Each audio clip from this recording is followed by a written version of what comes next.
Hey, good morning, everyone. Welcome to Morning Meditations with Josh and friends. Today we're concluding our study of Abimelech.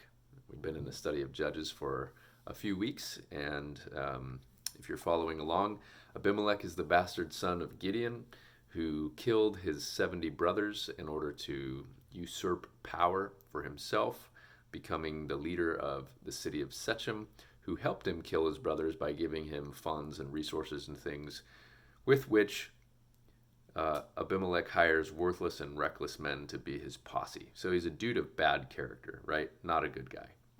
And he ends up being the ruler of this city of Shechem, where he's from. His mother's from there, and he persuades everybody to basically elect him king. Now we pick up in this very next part of the story, and picks up in verse 22. And it says that his reign is very, very brief. He only rules over the people of Shechem for 3 years. And then it says something very interesting that probably warrants its own study entirely. But for the sake of moving along, we're going to kind of gloss over it a little bit. But it says, God sent an evil spirit between Abimelech and the lords of Shechem. And the lords of Shechem dealt treacherously with Abimelech. All right. So, bad blood. Things were not going well. When it says that the Lord sent an evil spirit, God sent an evil spirit, does God send evil into the world? Okay, we need to look at that very carefully because God is not evil. God doesn't send evil. If you look at it like God, God intended for us, His creation, human beings, to be in relationship in community with God. That is the intention, right? Anything other than that intention is what we would call sin, which is missing the point. You're missing it, right? I say this frequently. So, evil, when God sends an evil spirit, the actual word used in the Hebrew is ra. And that could mean a number of different things. It could mean distressing, it could mean treacherous, it could mean discord, it could mean evil. So when we read it in that context, we see that Abimelech has already broken covenant with God. He doesn't follow. He doesn't believe in God. He doesn't worship God. The people of Shechem don't worship God. They worship their own gods, and so they've completely strayed away from God. And in that aspect, the complete departure from God is a sin, right? It's missing the point of God's original creation with human beings to be in community and relationship with Him. So God basically removes God's blessing over anything that these people are doing, and therefore calamity ensues. All right, I'll stop there. Okay, so the calamity that ensues is this: because of the distrust between Abimelech and the people of Shechem, he leaves the city, and they set up these marauders, basically, that are kind of like guarding the entrances of the city. Now, Shechem is a really strategic area. It's very fertile, it's very rich in abundant resources, and it's a main thoroughfare that like connects the sea to the Jordan River. And so it is a great place to be as far as having water and things that sustain life. So there would have been a lot of people moving back and forth on the road, and so these marauders, they're robbing everybody. Nobody's safe, and eventually this dude comes to town, and his name is Gal, son of Ebed, and he's from the city, and he and his kinsfolk, they move back to the city, and everybody celebrates. They love this guy. They're like, oh man, Gaul, you're the best. We're going to go and make some fresh wine, and we're going to celebrate in the temple of our gods. And so they do. They eat and they drink, and they all just sit around bashing Abimelech. Like, this guy is terrible. And then Gaul, this guy stands up and he says, who is Abimelech? And who are we of Shechem that we should serve him? Did not the son of Jerubbaal, which is Gideon, and Zebul, his officer, serve the men of Hamor, father of Shechem? Why then should we serve him? If only these people were under my command, then I would remove Abimelech. I would say to him, increase your army and come out. Then Zebul, the ruler of the city, heard the words of Gaal, son of Ebed, and his anger was kindled. Oh, so this dude, Zebul, he's like the governor, right? And Abimelech is what would have been the king. But because of the bad blood, Abimelech's not there. But the governor, Zebul, is. And he's seeing all this go down. He's sitting there. He's probably eating, drinking quietly in the corner, just kind of watching everything that's happening. So he sends messengers out. He sends messengers to Abimelech. And he's like, hey, you got to know this, right? This guy, Zebul, he's talking all kinds of trash.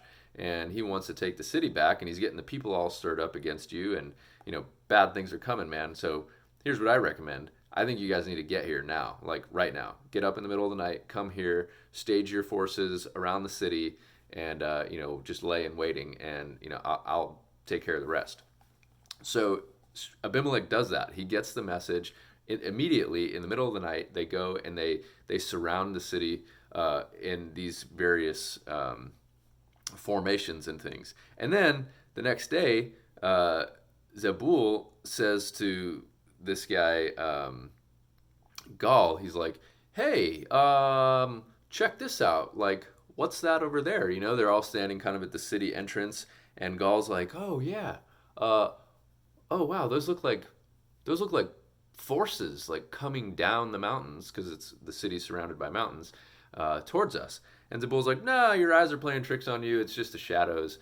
And then a little while later, Gaal's like, I don't know, those look a lot like forces coming our way. I don't know. Should we do something? And Zebul is like, ha ha ha. Rah. Remember when you said that if Abimelech was here, you would just take him out? Well, now's your chance. You should go out there and fight him because he's right there, right? Like, put your money where your mouth is. So, long story short, Gaal goes out and he fights and loses. And then Abimelech is just super angry, right? So he takes the city.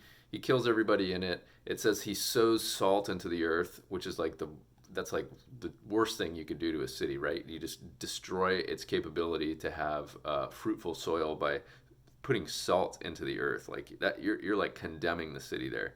And then as he's taking the city, he kills everybody in it. And then the lords of the city, remember, city structures are like the outer perimeter is like the peasants and things like that. And then the closer you get to the center is more fortified. And then they have this tower. This is very common in ancient cities. And so all the lords and ladies, they retreat to the tower of Shechem. And Abimelech hears of this and he's like, oh, great. Everybody's in the same spot. Cool. Let's go burn that down. So he does. He burns it down and everybody dies. Then he moves on to the next city. And that next city is called Thebez. And Thebez, it kind of mimics the same thing, right? They hear that Abimelech is coming. Everyone's like, oh man, this is bad news, right? So they retreat to the tower. And Abimelech says, oh, great, everybody's already in the tower. Perfect. They're all in one spot again. So they go and they chop down the wood. And they're getting ready to burn it. And this woman who's up in the tower, she throws like a piece of a millstone, and a millstone is huge. She throws a piece down, and it crushes Abimelech's skull. It doesn't kill him, but he knows he's dying. And he says to his armorer, he says, hey, kill me. Draw your sword and run me through, kill me, put me out of my misery. But more importantly, I don't want history to remember that Abimelech was killed by a woman. So do this for me. So he does. The armor kills him. He runs him through. And the Israelites saw that Abimelech was dead. And when that happened, they all went home. Thus, God repaid Abimelech for the crime he committed against his father in killing his 70 brothers. And God also made all the wickedness of the people of Shechem fall back on their heads. And on them came the curse of Jotham, son of Jerubbaal, which is Gideon. So, wow. A lot there, right?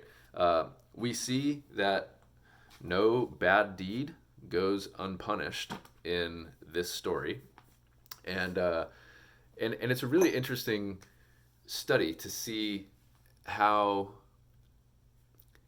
people stray from God, and how when we break covenant with God, we open ourselves up to a myriad of disaster. Right? There's just so many things that go wrong when we choose to walk away from God. And things like self-destruction, things like mental stress and psychological, problems and issues and things because we don't have any source. Well, there's no tether, there's no lifeline, there's no base or solid foundation spiritually in our lives because we've turned away from God. It's exactly what happens to the people of Shechem and Abimelech, and we see that they have created their own disaster and they end up killing each other and taking each other out. Thus, justice has been served in the eyes of God, because these people were evil and they sought evil and self gain and exploitation of one another, and that wasn't good. So the curse of Jotham comes to fruition. The thorn bush, fire comes out from the thorn bush and consumes the people of Shechem, and Shechem consumes the thorn bush, as it says in his curse. So interesting stuff. I'd love to know what your thoughts are on that very quick little passage in there that God sent an evil spirit. That's a great topic for discussion. So maybe we'll do that after our study of Judges. I don't know. What do you think? Let me know. I love you guys.